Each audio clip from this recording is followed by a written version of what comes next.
By what name are you known? There are some who call me Tim. Welcome at Timmy Talks, the channel where we talk old school magic. And today we are looking at the third game I played in one of my Winter Derby matches. It's currently 1-1, so I've won one and I've lost one. And my opponent is on play. And he's playing with the White Vise deck, and I'm playing with my White Tron deck. And here we go. So he's putting a plains, tapping for a soul ring, putting in a howling mine there. So I get to draw 2. No black Vise yet. And I'm putting down an Urza's Tower. Usually my starts are not very explosive. I need to have either a workshop or a mox, and then I can do something. In this case, it looks like it's just a tower. Looking at my hand, it seems. Okay, and it's my opponent's go, and he untaps, takes 2 for turn, puts the Vise on the field, as expected, I would say. So I go down to 17, take 3 damage.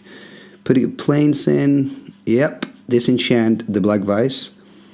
Made that mistake at the first game that I played. I decided to disenchant his Mox Ruby, which turned out to be, a very bad move.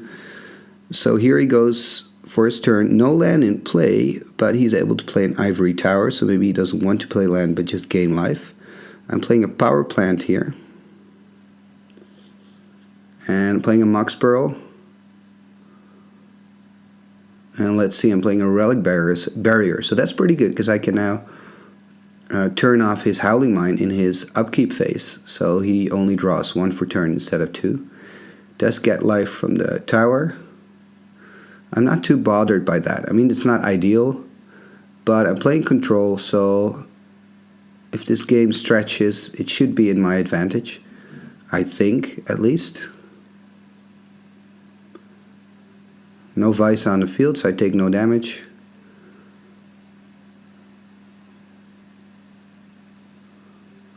And it seems that we're discussing a few things here. For 3 mana, what could I play for 3 mana? I think not a creature. I don't have a creature for 3. Maybe some artifact removal. I doubt it.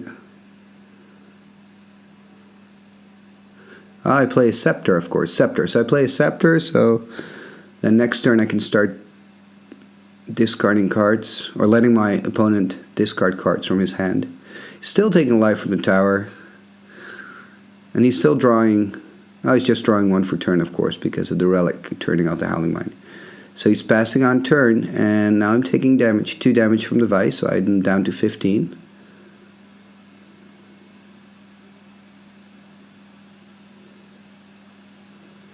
Now the question is, and that's always with the Scepter, and that's maybe why not so many people play it.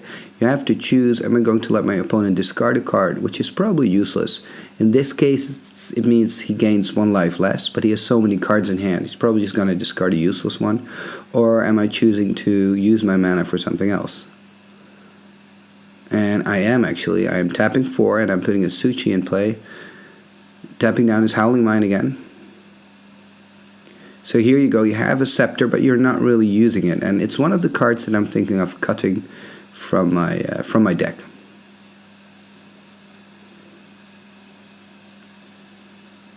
So my opponent thinking again, what to do, what to do. He probably wants to keep cards in his hand to gain life. He also knows that he needs to do something about the Suchi. Well, I believe he's on 25 life, so he can let the Suchi go for a few turns, and he'll still gain 3 life every turn. So he's tapping for 2. Ah, interesting. He's playing a Winter Orb, so that means that you can only untap 1 land in your untap phase. And I have to make a choice now, looking at my hand to see how many white sources I have. So this is definitely going to slow me down. I have, of course, the Relic Barrier. He is forcing me to choose what to do now with the Relic, to keep his Howling Mine tapped, or to go for the Winter Orb, so I'm attacking with the Suchi. Let's see what he does. For a moment I thought he was going to disenchant, reaching for his planes, but he's taken the 4 damage. He's at 21, so he's doing good still.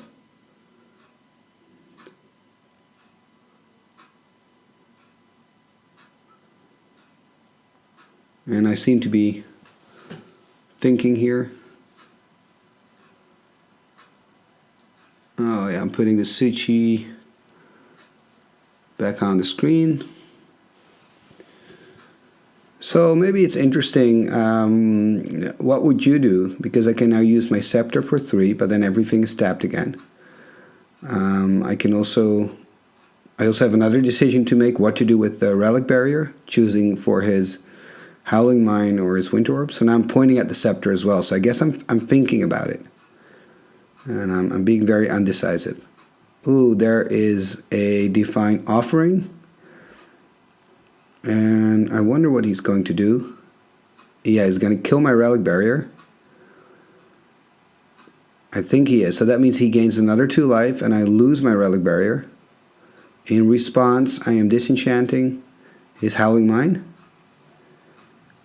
And I'm not tapping his Winter Orb. No, that wouldn't make sense. Interesting. So I choose to destroy his Howling Mine. I don't want to give him any more card advantage. Also, he has a Vise as well. So with this Howling Mine, I'm trying to prevent him from drawing into any more Black Vises. And at the same time, it gives me some advantage. I'm playing this is interesting. I am playing my 3rd Tron land.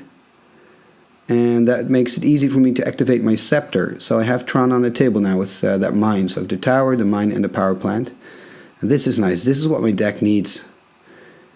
But I'm already down on 12. He's still gaining life.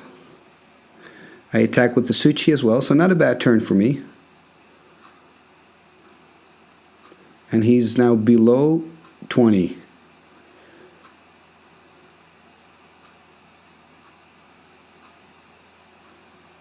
And I think he's asking how much mana I have and how the lands work. Tapping a Soul Ring. Is there a Howling Mine coming? Yes, there's another Howling Mine. So I just removed one and there's a new one on the table. But now with Tron, I get much more mana for that one untapped land because I get 3 mana in return. The tower gives me 3. So I actually have 7 mana to play stuff. And I'm using 4 to play another Suchi.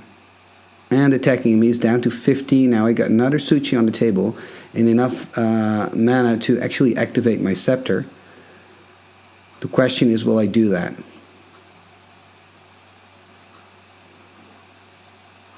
And that's the hard thing with the Scepter. You always have to think, okay, am I going to use it now? Especially with that Winter Orb on the table.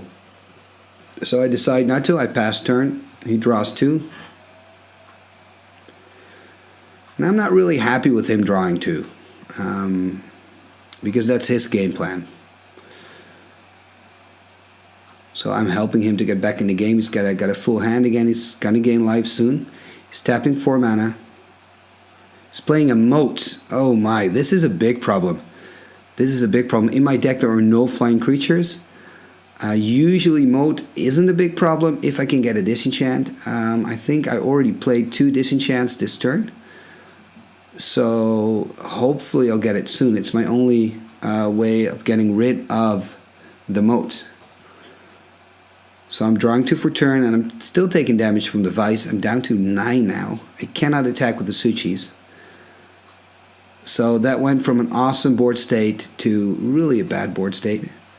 I have tons of mana. That's the good thing. That's the good news.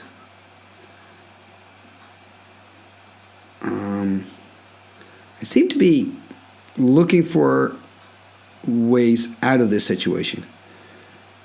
Tapping 2 planes. I'm tapping 6, so there must be a Triskelion.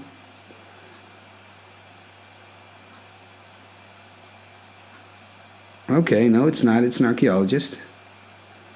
So we still got 3 left. Am I going to use that for my Scepter then? it's great because I can use the Archaeologist to get back an artifact from my graveyard, in this case a Relic Barrier, and at least stop the Howling Mine from working, or tap the Winter Orb next turn. So there's a lot of glaring on that card, but that is the Archaeologist. It's an Antiquities rare. It's 2 white and a colorless to cast. And for 2 white and tap, you can bring back an artifact from your graveyard to your hand. But it has Summoning Sickness still. So at this point, I can't use it. And I still have 3 mana floating. I think I'm in the tank right now and trying to decide what to do.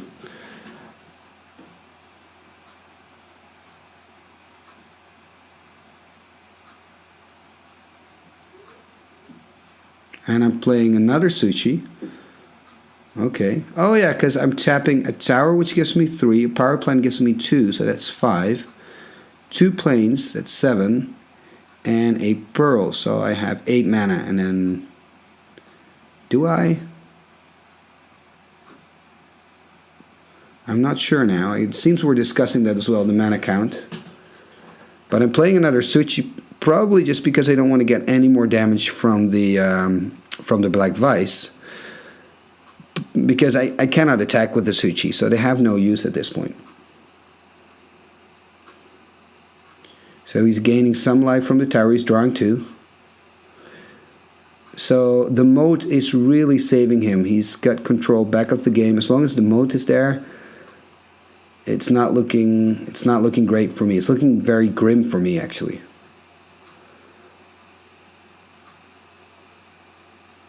Okay, he's playing a plateau. So that means red mana, that means burn, that means more problems for me. Because I'm down on 9 already. So a couple of lightning bolts, chain lightnings, whatever, and I'm in trouble. Plays a land tax, which is good because I have a lot of land. So he can start just taking land out of his deck. And then instead of drawing land, he'll draw the cards that he needs. At the same time, he'll activate his tower with that as well, with the extra cards. Showing what's in my graveyard. He's probably thinking about removing the Archaeologist. So he now has access to burn. I think we were kind of discussing the tap rule, and I was saying, like, okay, I can tap your Ivory Tower or Black Vise if I want, but it has no effect. The only 2 artifacts it has an effect on that are on the board, well, 3 you could say, the Soul Ring, okay, but the 2 major ones are the Howling Mine and the Winter Orb.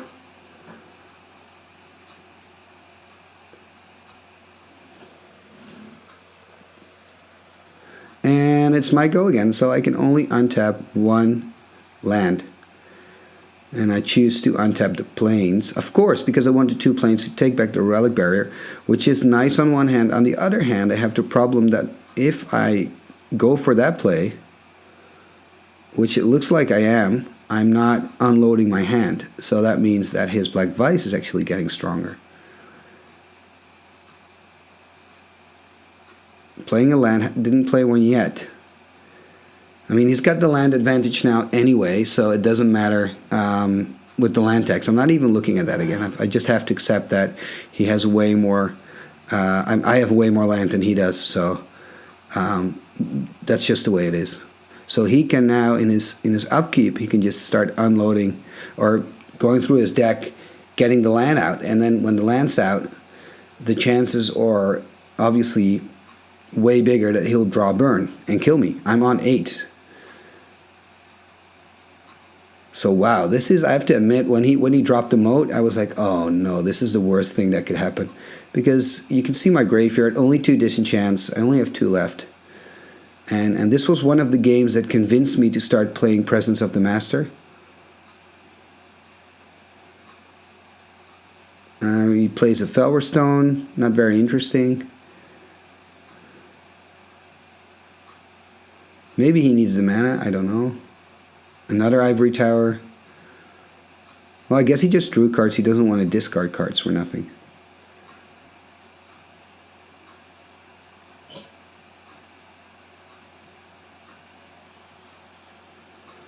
And this is great. Usually when I have an active archaeologist on the board, my opponent is going to lose.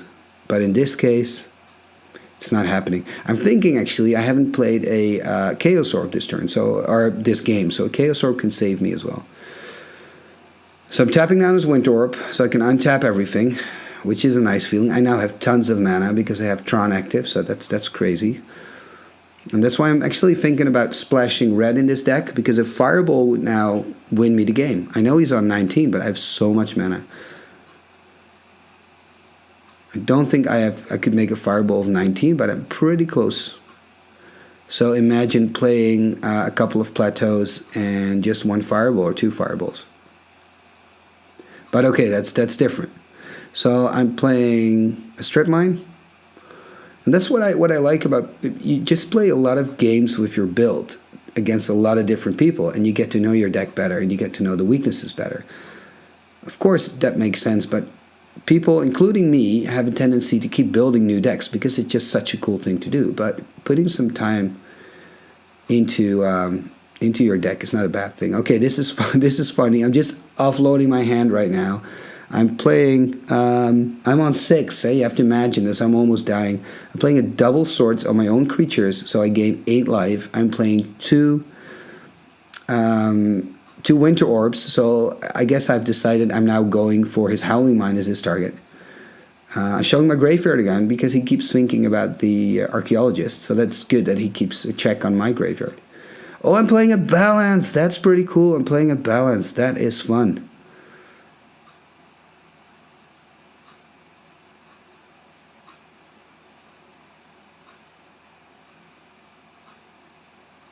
I mean, it is, but will it really help? I guess I'm playing the Balance because I want him to get rid of his land so he can no longer activate the land tax.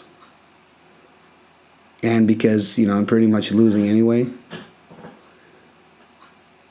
Because the downside of this is that I just sort 2 of my Suchis. I got rid of 1 Suchi.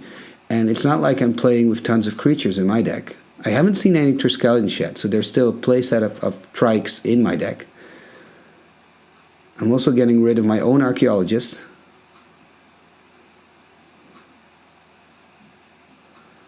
He has to get rid of tons of cards though, so that helps. Okay, he plays a Lightning Bolt on me. Makes sense. So I guess what I'm doing now, I am deactivating his Ivory Towers. I am deactivating his Black Vices because my hand, I only have 2 in hand, and I'm deactivating his land tax. So I guess that was the idea behind it.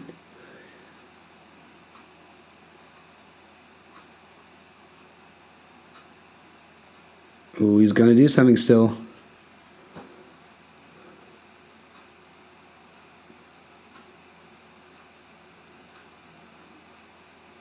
It's clearly, oh, of course, I'm activating my Scepter, so I'm forcing him to discard. And I think I saw him discard an Earthquake, so that's great. That's good news for me. All the direct damage out of his hand is good news. So he's down onto 1 card in his hand, which is a disenchant. He's disenchanting my Relic Barrier. So that means he's going to draw 2, so that's a good move, actually. He's getting rid of a disenchant. He can no longer activate his land tax, I believe.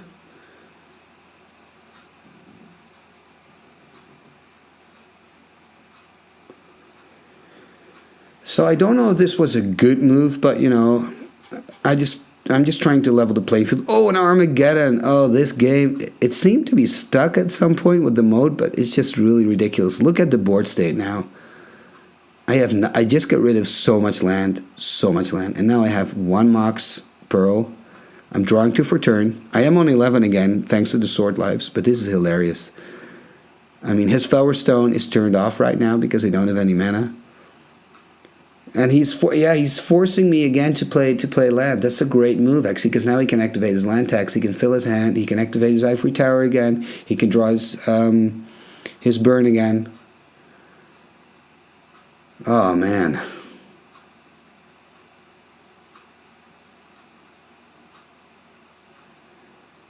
I was almost dead, and that's why I had to double swords, because, I just had to do it.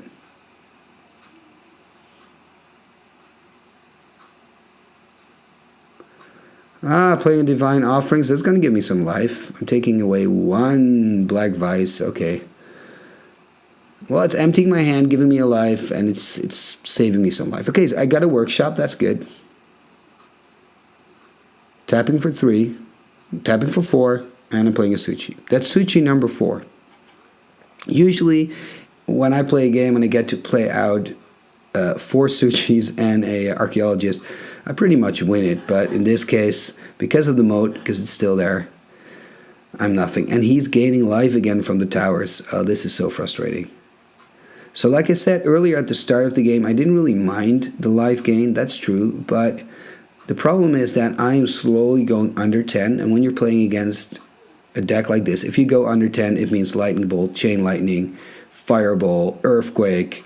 You know, it's not good. It's not good. And you don't want to be in that position. So I choose to untap my tower and not my workshop. And the reason is that I can only use my workshop for creature spells. Artifact spells. So, and the tower is just 1 colorless mana, but I can use it for everything. So in this case, it's probably better for me to have that. Okay, but it's his turn. He plays a Fireball. Oh, and this is exactly the burn that I was talking about.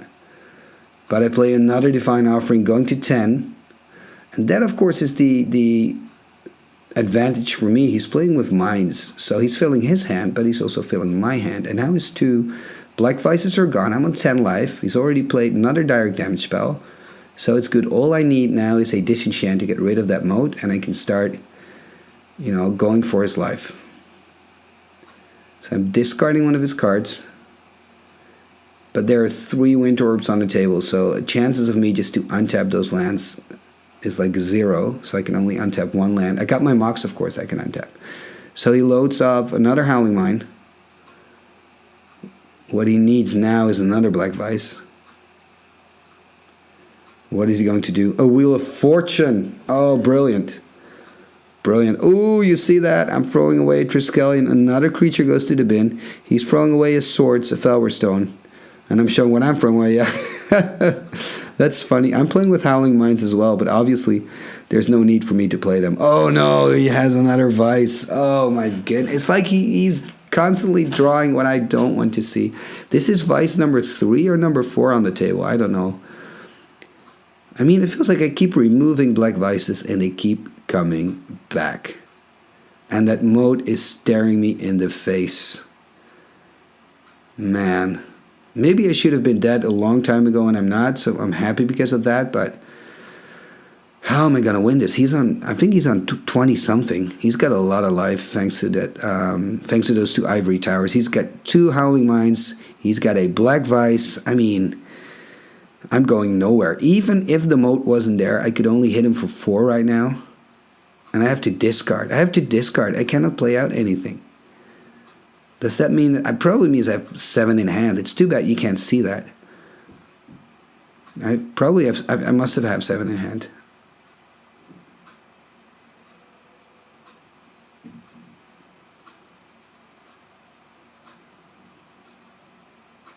It's only getting worse. It's only getting worse. Okay, there was a card on the table. He took it off. I couldn't see it clearly. If you know, please leave a comment. Another Fireball. I'm going down to 3. Oh, and I'm sword singing. I'm doing the sword trick again. I'm going back to 7. Okay, well, I do think that I earned some credit, some points for saving my own ass, because this is ridiculous. I'm back to 5 again. I mean, the life is like a yo-yo here, but slowly I am going down closer to the 0 mark. And I have to admit, when I look at this whole game, he had control of this game. There were some moments where I thought I was winning, especially before he put the moat down. But, I mean, he has answers. What am I playing now? So remember, this is our final game for the Winter Derby. The final game against each other. So I'm playing a double Triskelion. Wow.